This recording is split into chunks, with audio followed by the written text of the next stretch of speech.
आपण कुठल्या परिस्थितीमध्ये प्रभाग क्रमांक 3 मधून निवडणूक लढवणार आहे आणि कुणी प्रवेश केला म्हणून मी कधीच गाफील राहत नाही.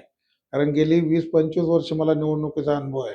असे प्रसंग अनेक वेळा माझ्यावर आलेले आहे. मी कधीच टेन्शन घेणारा कार्यकर्ता नाही. कारण हे सगळे राजकारणामध्ये जो नवीन कार्यकर्ता असतो त्याला टेन्शन येत असतं. पण माझ्यासारख्या जुन्या कार्यकर्त्याला अजिबात टेन्शन येत नाही. आपला वाघोली आणि विमाननगर हा जो मतदारसंघ आहे, या मतदारसंघामध्ये काही राजकीय घडामोडी घडलेल्या आहेत. काही इच्छुकांनी भाजपमध्ये प्रवेश केलेला आहे. त्या प्रवेशामुळं अनेकांच्या मनामध्ये शंका आहेत की रामभाऊ काही गाफील तर नाहीत ना, रामभाऊंबाबत काही दगाफटका होणार आहे का? तर याच्याकडे तुम्ही या सगळ्या घडामोडींकडे तुम्ही कसं पाहता? खरं पाहायला गेलं तर विमाननगर, लवगाव, वाघोली हा प्रभाग क्रमांक 3 यामध्ये जरी प्रवेश झाला असेल तरी भारतीय जनता पक्षाच्या निष्ठावंत कार्यकर्त्याला डावलणार नाही याची गॅरंटी माझ्यासारख्या कार्यकर्त्याला आहे. खरं पाहायला गेलं तर विमाननगर, लवगाव परिसरामध्ये नागरिकांचा जो कौल आहे, आपण जर नागरिकांचा कौल घेतला, इथं परिसरातील लोकांनी जे मतदार आहे, खऱ्या अर्थाने जो मतदार आहे, मतदान करणार आहे, त्याचा जर कौल घेतला तर पार्टी कधीच मला डावलू शकत नाही. आणि किती कुणी जरी प्रवेश घेतला तर हा पक्ष मोठा आहे. भारतीय जनता पक्ष येणाऱ्या सर्वांचंच आम्ही स्वागत करतो आणि सर्वांना बरोबर घेऊन ही निवडणूक लढवण्याचा पक्षाच्या वतीने आम्ही ठरवलेलं आहे. आणि मी माझ्या कार्यकर्त्यांचा मेळावा घेऊन सांगितलेलं आहे, आपण कुठल्या परिस्थितीमध्ये प्रभाग क्रमांक 3 मधून निवडणूक लढवणार आहे. त्यामुळे कुणीही वेगवेगळ्या प्रकारच्या जरी अफवा पसरवल्या, त्या अफवाकडे लक्ष न देता आपण लोकांच्यापर्यंत जाण्याचं जे आपण ठरवलेलं आहे, लोकांच्यापर्यंत आपण जातोय, प्रचार यंत्रणा राबवतोय, ती यंत्रणा तशीच चालू ठेवून आपण सर्वांपर्यंत पोहोचवण्याचं काम करावं, अशी सर्व कार्यकर्त्यांचा मेळावा घेऊन या ठिकाणी विनंती केली. आणि माझे कार्यकर्ते एकदम सतर्क आहे आणि कुणी प्रवेश केला म्हणून मी कधीच गाफील राहत नाही. कारण गेली 20-25 वर्ष मला निवडणुकीचा अनुभव आहे. असे प्रसंग अनेक वेळा माझ्यावर आलेले आहे. त्यामुळे मी कधी गाफील राहणारा कार्यकर्ता नाही.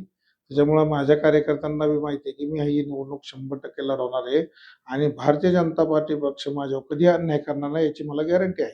दुसरी अशी गोष्ट आहे की तुम्ही गेले 2-3 महिने या सगळ्या प्रचारासाठी झोकून दिलेला आहे. तर नागरिकांचा कसा रिस्पॉन्स तुम्हाला या भागामध्ये पाहायला मिळतो आहे? या भागातल्या नागरिकांचा रिस्पॉन्स अतिशय चांगला आहे.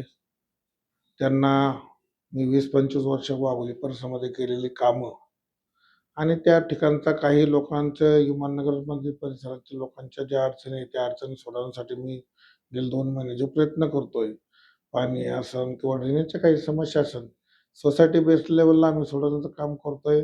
त्याच पद्धतीमध्ये लवगावला तात्पुरतं काही ठिकाणी रस्ते जर असेल तर रस्ते करून देण्याचं काम केलं.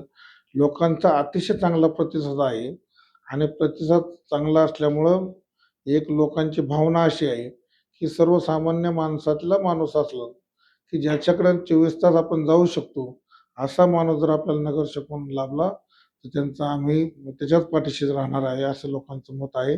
त्यामुळे लोक माझ्याशी कनेक्टिंग झालेले आहे. लोक मला चांगल्या प्रकारे कनेक्टिंग झाल्यामुळे मला या प्रभागामध्ये 100% विजयाची खात्री आहे.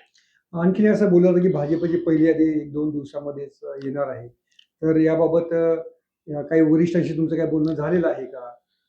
मी या आपल्या पुणे जिल्ह्याचे पुणे शहराचे खासदार, केंद्रीय मंत्री आदरणीय मुरलीधर मोहोळ यांच्याशी भेट घेतलेली आहे.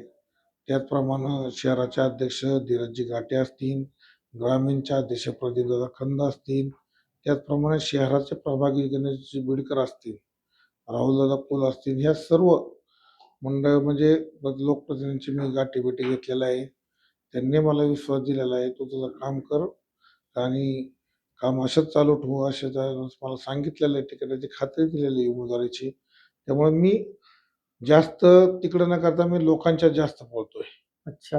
पण त्यामुळे जे काही पक्ष प्रवेश होते त्याचं टेन्शन तुम्हाला नाहीये? मी कधीच टेन्शन घेणारा कार्यकर्ता नाही. कारण हे सगळे राजकारणामध्ये जो नवीन कार्यकर्ता असतो त्याला टेन्शन येत असतं.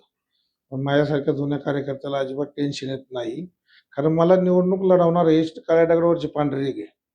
त्यामुळे मी काय टेन्शन घेणारा कार्यकर्ता नाही. त्यामुळं सर्व नागरिकांना, माझ्या सर्व कार्यकर्त्यांना एवढीच याच्या माध्यमातून विनंती करीन की आपण सर्वांनी कुठल्या प्रकारच्या अफवावर विश्वास न ठेवता रामभाऊ दाभाडे तुमच्यातला एक कार्यकर्ता हा येणारी महानगरपालिकेची निवडणूक प्रभाग क्रमांक 3 मधून लढवणार आहेच, हे सर्वांना आव्हान करतो.